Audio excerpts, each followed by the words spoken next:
Now, here's another company you might remember, Kodak. And I'm from that area. I went to school in Rochester, New York. I know the executives who made these decisions, so I can literally tell you that from the late 60s, Kodak developed and held all the patents in digital photography. They were the leader. And at every executive staff, the executive staff, for 20 to 30 to 40 years, they would argue over whether they should even come out with a digital camera.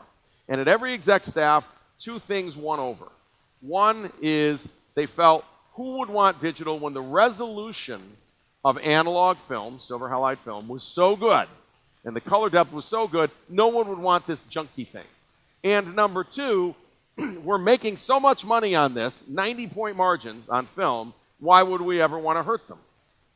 Those were two serious, serious errors. And they made a third error in judgment, which was they always felt that people would want to print their photographs because that's how you share photos with family and friends.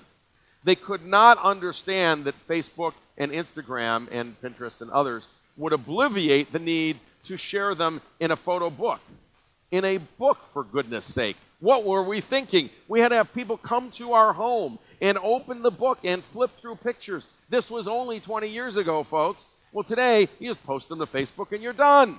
It's what we all do. So they failed to see three huge changes in the way we share memories. And thus, they went bankrupt.